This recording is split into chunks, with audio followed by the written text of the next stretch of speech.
What's going on, everybody? Here with Sports Cards 101, Episode 3, Moving Cards. Today we're just going to be talking about some of the practices you should have in place for buying, selling, trading, and just some good etiquette and whatnot when it comes to those three things. So first off, before I go into the three different things, buy, sell, and trade, I just want to let you guys know that when it comes to all of those things, the biggest safeguard you can have in place is knowing who you're dealing with. It doesn't mean you have to know them personally. You don't have to be best friends, but just know ahead of time who you're dealing with. Don't just deal with the random guy who sends you a message saying, "Hey, I want this laundry tag card, and I'll trade you this." And don't just say, "Okay." Do some research. Know who you're dealing with, and that's going to save you a lot of hassle in the end. So now, going into it, let's start with buying. One of the biggest things I want to say about buying, not too much to say, but just when you're going to buy a card from somebody,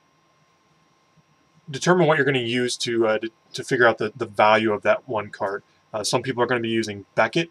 Some people are going to be using eBay. Some people are going to just say, it's a PC card. I don't really care.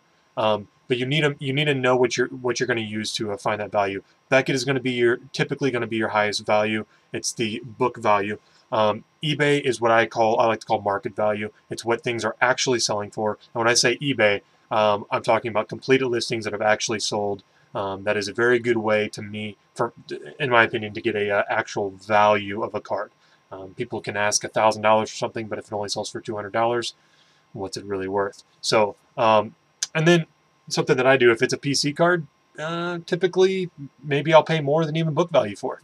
If it's something that I need, something that I want, I'm willing to pay a little bit more for it. So just know what kind of values you're going to use on cards. That way, also to keep the seller in check, to where they're not just killing you on the price. So, and then another thing you need to do, I'll also reference this in the selling part, but as a buyer, make sure you ask about little dings, major dings, tears, bent corners, whatever. Make sure you ask about that stuff up front. That way, if you get it, it's damaged, you can say, "Hey, I asked you about this. You told me it was fine, and it's not." So just make sure you're upfront with all the information, asking them. Don't be afraid to ask that question. And I've always said this, as a buyer, you should feel a little bit, I don't know, apprehensive about doing it. Make sure everything's in line, everything's perfect before you go. If you don't feel comfortable, don't do it. So that's just some things on buying. Now selling, pricing is a big thing for me. A lot of people, what I find online, buying and selling, is that when they're the buyer, they're looking for that eBay value or lower, and when they're the seller, they're looking for book value. As a seller, you need to be ready to be realistic about your price. Just because Beckett says it's worth something does not mean people are actually going to pay that much for it. And so just be sure that going into a sale that you know what the eBay price is, you know what the book value price is. So when someone's ready to negotiate, if they're asking for something maybe 50% off what you're asking for, but you're listing it at Beckett, maybe that's not such a bad idea. Maybe it's not a bad deal either. So just keep that in mind. And then also as a seller, don't forget this. A lot of people, I've seen this so many times. Usually it's with the younger crowd, just because they don't understand all the money that goes into shipping a card. And so when you're selling a card, make sure you're accounting for your shipping, your fees online. If a card's only worth $1 and that's all someone's buying, and that's an all-in price that you're advertising, think about that. Like, you can't ship that for $1. You can't get your PayPal fees taken care of for $1. So just think about that stuff. Make sure you have all your shipping fees and all that stuff added in to where you're not losing money trading the card. And then, as I said with the buying part, as a seller, make sure you're upfront with all the flaws, because honestly, as the seller, you're the one who's going to be held responsible in the end.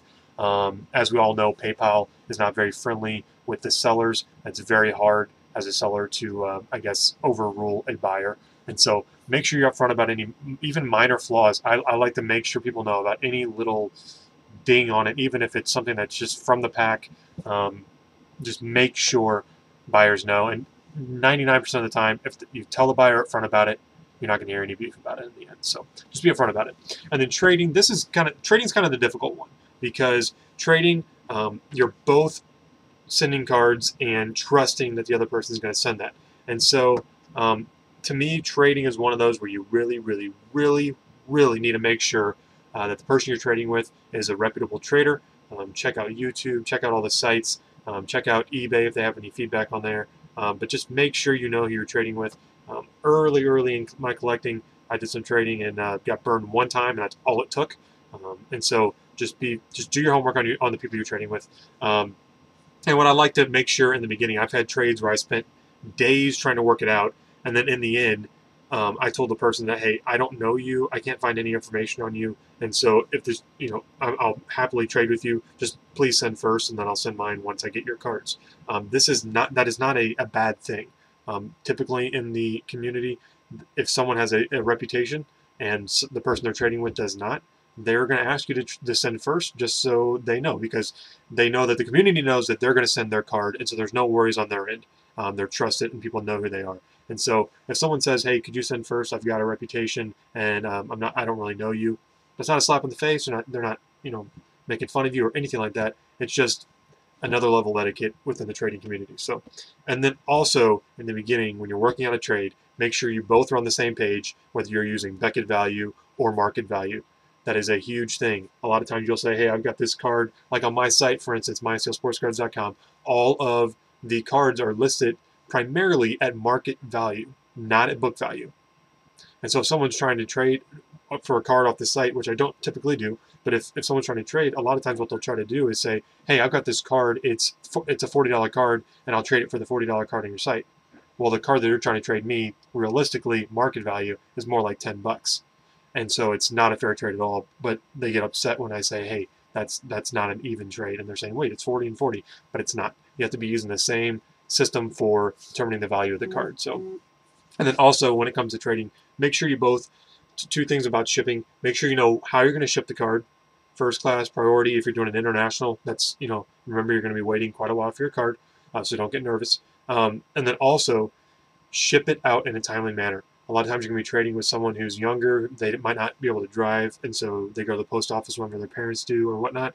Make sure you understand when it's going out in the beginning. That's a huge deal. A lot of times people will take more than a week to send out a card, and to me that's just a little bit too long to get a card out. I like to get things out either the next day, 2 days max.